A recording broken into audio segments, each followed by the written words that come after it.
Lions club के द्वारा निःशुल्क चिकित्सा शिविर एवं मोटिवेशनल कार्यक्रम, गरीब बच्चियों के लिए निःशुल्क ट्यूशन क्लासेस की शुरुआत की घोषणा एसडीओपी प्रभात पटेल ने दी। बच्चियों को साइबर अवेयरनेस, करियर गाइडेंस और सोशल मीडिया के दुरुपयोग संबंधी जानकारी।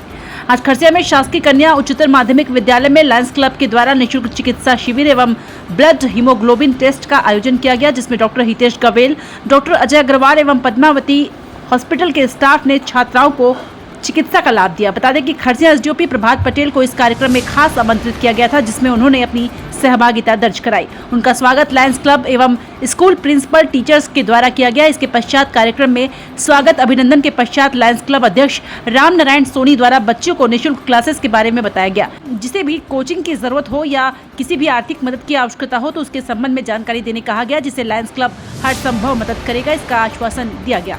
बता दें कि खरसिया एसडीओपी प्रभात पटेल ने बच्चों को साइबर सुरक्षा, साइबर जागरूकता, सोशल मीडिया के लोगों के द्वारा दुरुपयोग के बारे में जानकारी दी गई और बच्चों को पढ़ाई के प्रति प्रेरित करते हुए सोशल मीडिया से दूरी बरतने की समझाइश दी गई और किसी भी प्रकार की साइबर गतिविधि जो अनुचित हो उसे अपने माता पिता या पुलिस से साझा करने की बात बताई।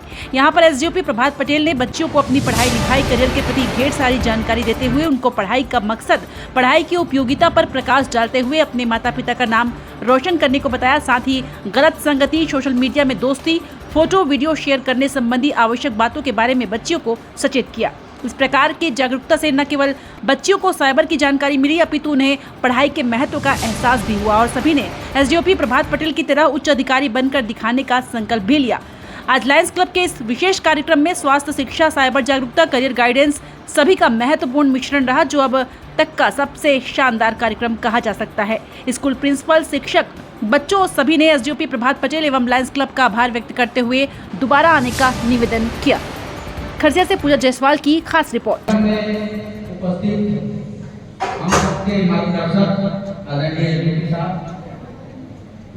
इस कार्यक्रम को आयोजित करने और इस कार्यक्रम की पूरी रूपरेखा बनाने में महत्वपूर्ण, आप लोगों को किसी प्रकार की जरूरत होगी आप लोगों को बताइएगा। इसी कार्यक्रम के साथ में अपना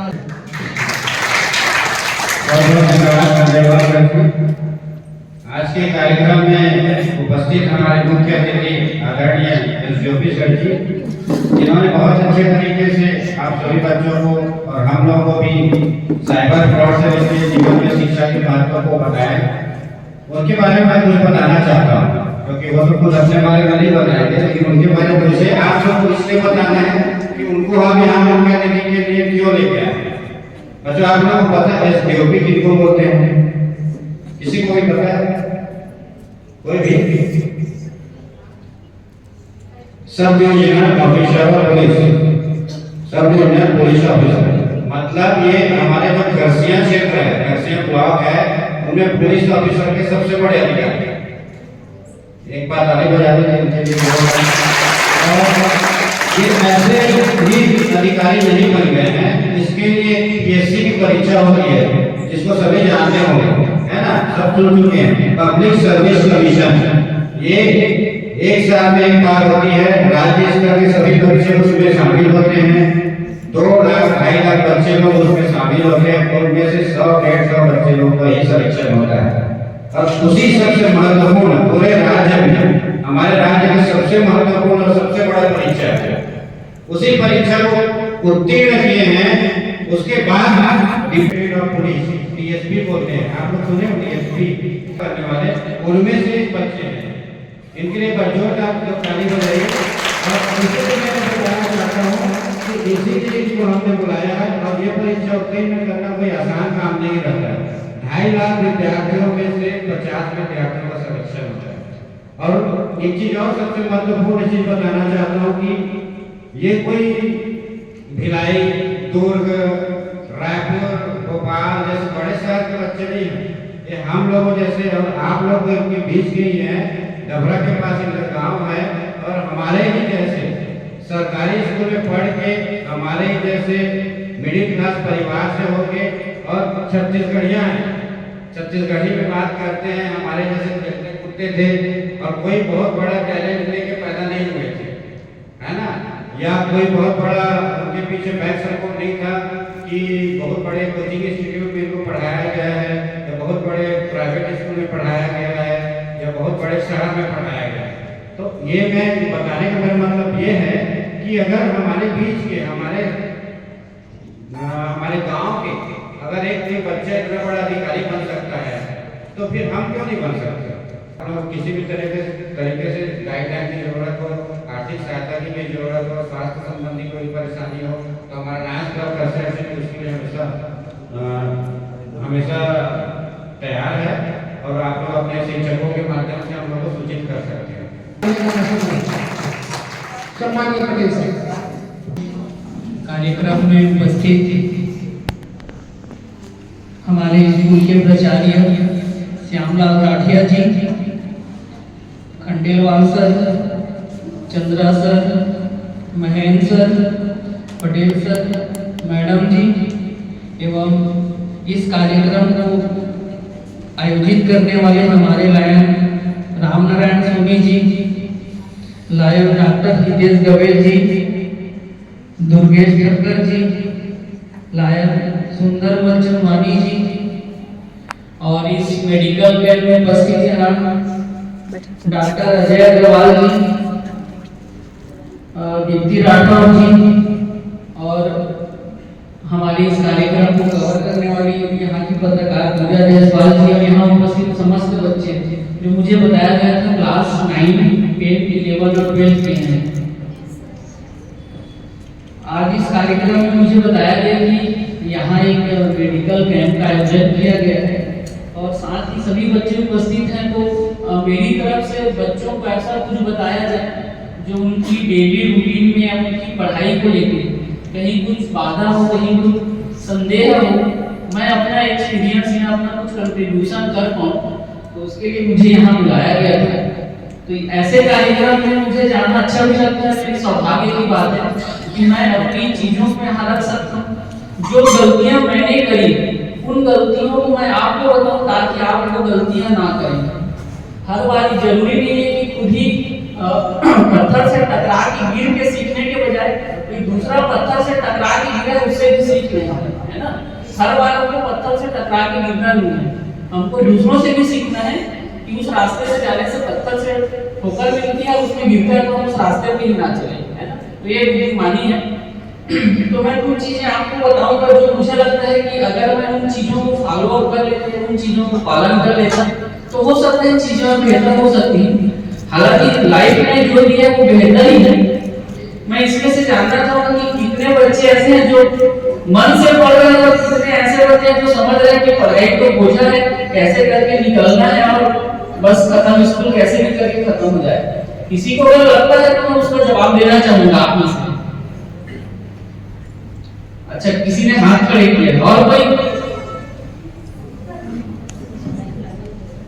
समझ नहीं पाए। मतलब किसी को लगता है कि पढ़ाई अगर बोझा है, मुझे किसी भी तरीके से एंड के प्रकार पढ़ाई को खत्म करके निकलना है, ये तो सिर्फ एक ऐसी बर्डन है, ऐसा किसी को लगता है क्या? चलिए अच्छी बात है, नहीं लगता तो देखिए हम अपने जीवन में सुधार केवल शिक्षा के द्वारा ही प्राप्त कर सकते हैं। चाहे हम किसी भी दुनिया के किसी भी फील्ड में जाए, चाहे हम डॉक्टर बने, चाहे हम इंजीनियर बने, चाहे साइंटिस्ट बने, चाहे पॉलिटिशियन बने, चाहे व्यापारी बने, चाहे कुछ भी करें, पढ़ाई सबसे महत्वपूर्ण है ना।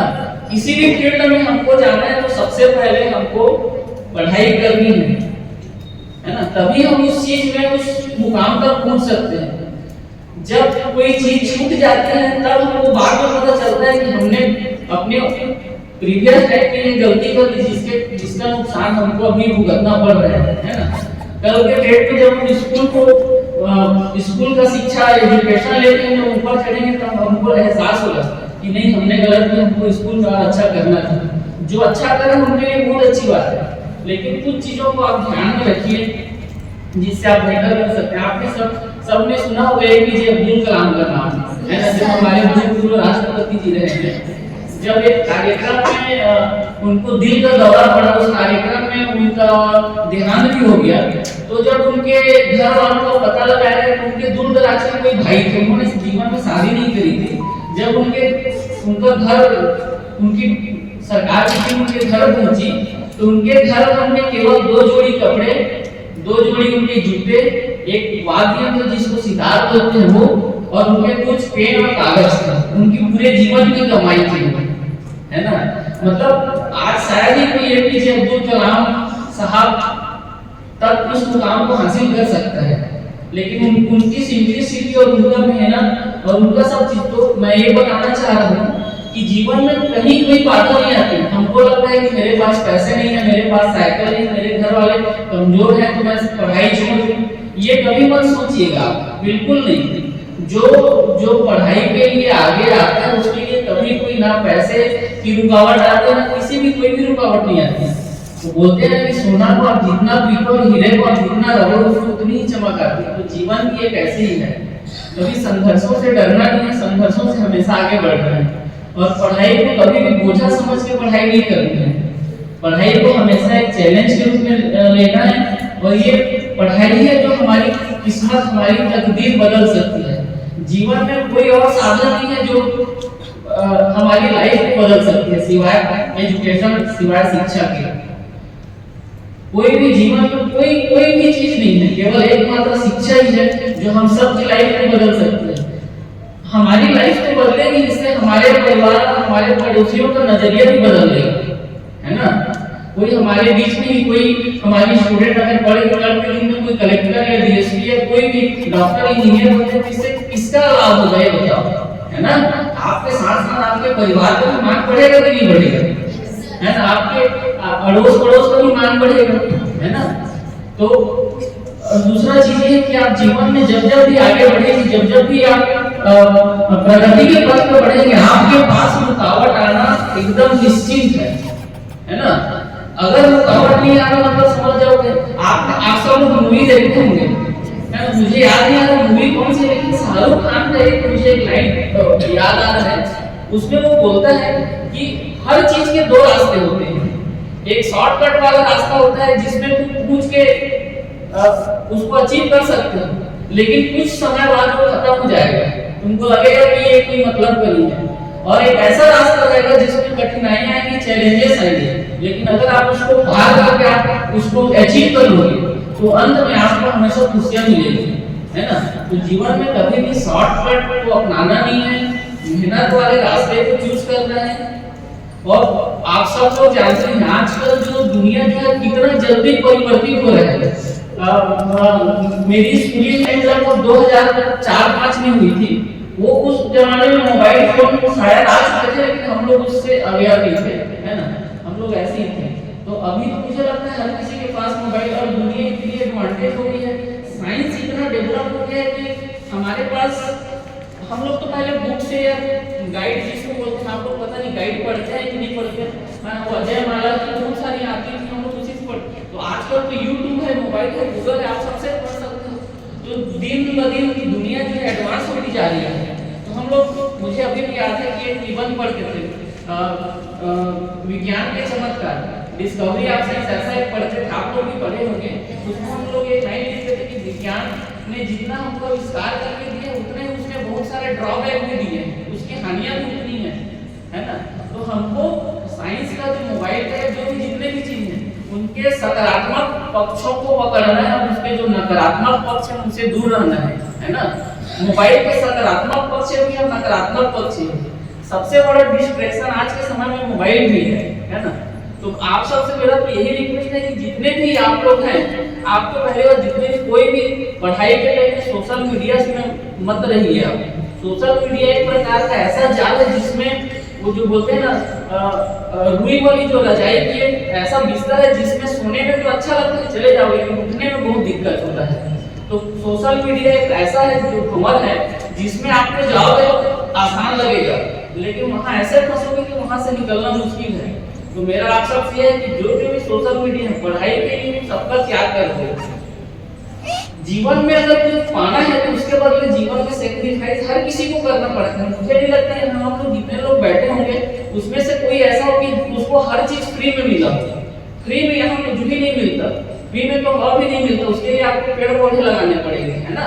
लोगों को लगता है फ्री में मिलता है, लेकिन फ्री में कुछ भी नहीं मिलता है यहाँ। अगर आप मार्केट में 100 रुपए लेके निकलेंगे तो 100 रुपए का ही सामान आपको मिलेगा। तो जीवन भी वैसी है, जितना आप कुर्बानी और जितना आप सेक्रीफाइस करने के लिए रेडी हैं, जीवन में आप उतना ही मिलेगा। हम लोग सब अलग अलग ओहदे में क्यों, कोई डॉक्टर है, कोई इंजीनियर है, कोई राष्ट्रपति है, तो हर किसी ने उसके अपने हिसाब से अपनी कुर्बानियां दी है ना। किसी ने 3 घंटा पढ़ा है तो किसी ने 6 घंटा पढ़ा है, उसका उपलब्धि लेवल अलग है, इनका उपलब्धि लेवल अलग है, हर किसी का अलग अलग जाता है ना। तो आप लाइफ में हमेशा डेडिकेशन और सेक्रीफाइस करने के लिए तैयार हैं। मुझे नहीं लगता जीवन में कोई चुनौती किसी को रोक सकती है, किसी को भी कोई चुनौती नहीं रोक सकती। आप घबराएं नहीं, उसका डटकर सामना करें, कुछ नहीं। आजकल एजुकेशन के लिए बहुत सारे लोन है ना, जिसको आप 12th के बाद अगर कोई अच्छा पढ़ना चाहता है तो लोन्स के थ्रू पढ़ सकते हैं। कई ऐसी संस्थाएं हैं, अगर इनमें से कोई भी बच्चा, मुझे नहीं लगता लायंस क्लब के पास जाएगा और बोलेगा कि मुझे पढ़ाई में फीस पे करने में दिक्कत है और कोई मदद ना करे, है ना। आप कहीं किसी भी के पास जाओगे तो हर कोई आपकी मदद करेगा। तो यहाँ उपस्थित हर किसी से मेरा यही अनुरोध है कि आप हमेशा मेहनत करें और सेक्रीफाइस करें चीजों को जो आपके लिए नकारात्मक है। चीजें अच्छी रहती हैं लेकिन वो हमारे लिए कहीं ना कहीं हमारे लक्ष्य के लिए वो रोड़ा पर काम करती है। इन चीजों को अवॉइड करें और खूब पढ़ें, खूब मेहनत करें। जितना ज्यादा पढ़ेंगे आप उसको पढ़ाई में घुसते जाएंगे तो आपको उतना इंटरेस्ट उसमें आएगा, है ना। तो किसी भी चीज से ना डरें, मेहनत करें और हमेशा आगे बढ़ते रहें। इस कार्यक्रम को आयोजित करने वाले यहाँ उपस्थित लायंस क्लब के सभी मेंबर्स और प्रधान पाठक के सभी टीचर्स का मैं आभारी हूँ कि ऐसे कार्यक्रम आयोजित करके बच्चों का मार्गदर्शन किए। धन्यवाद।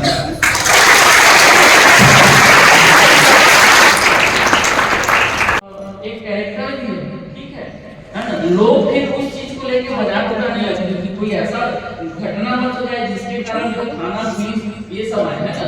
तो जितने भी लोग इंस्टाग्राम चलाते हैं कृपया ध्यान रखिए, एक तो आपके पढ़ाई को डिस्ट्रैक्ट करता है, वो इतना समय ले लेगा। आजकल रील्स का जमाना है, लोग सेल्फी लेके डालते हैं, रील्स बनाते हैं। मतलब ये चीज आपके जो आप जिस रास्ते में चल रहे हैं, जो बनना है, सबसे बड़ी बात यही है। इसके साथ ही साइबर फ्रॉड भी घुसा हुआ है ना।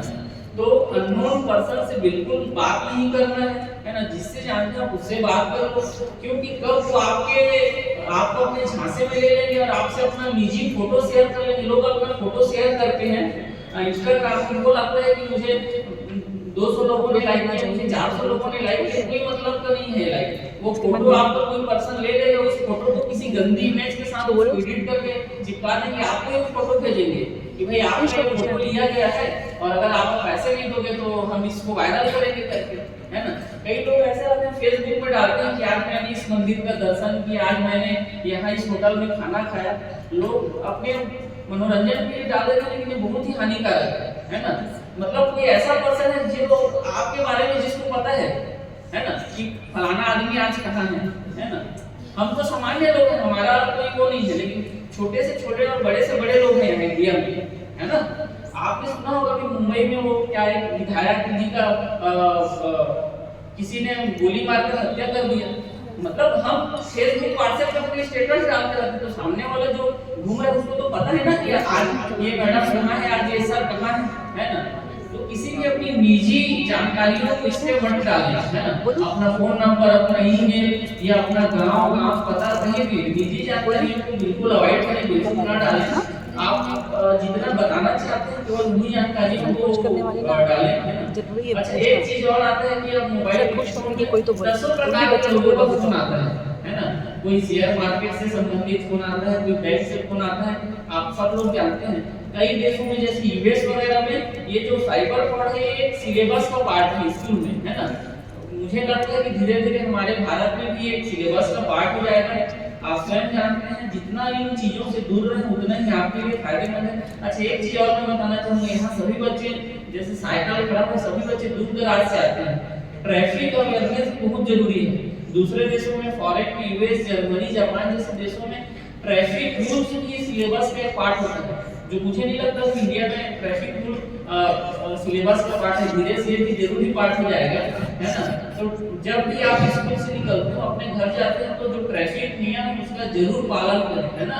आगे पीछे दाएं बाएं जरूर देखा करें, खुद भी देखा करें और ये भी देखा करें कि थर्ड पर्सन आपको हाथ मत करे, है ना। मतलब मैं तो सही रास्ते में चल रही थी सर, उसी व्यक्ति ने आके गाड़ी घुसा दिया, है ना। तो हमको इस चीज से भी अवेयर रहना है ना। जब भी हम रोड पे जाते हैं हमारे जो हमारी पांचवी इंद्रियां हैं वो खुली रहनी चाहिए। कहीं से कोई आता है तो हमको अपना बचाव कैसे करना है, क्योंकि जीवन से कीमती कोई चीज नहीं है ना। और आप लोग देख रहे हैं कि एक्सीडेंट की घटनाएं कितनी बढ़ गई है ना। हर कोई आसपास में एक्सीडेंट की डेली घटनाएं होती है ना। तो इन चीजों से भी आप जागरूक रहें, साइबर अवेयरनेस से जागरूक रहें और खूब मन लगा के पढ़ाई करें। थैंक यू, धन्यवाद। लोगों को बताते रहते हैं। आपने साइबर फ्रॉड के बारे में सुना है? सब जानते हैं? किसी के पास कुछ हुआ है क्या, कोई घटना जो शेयर कर सके?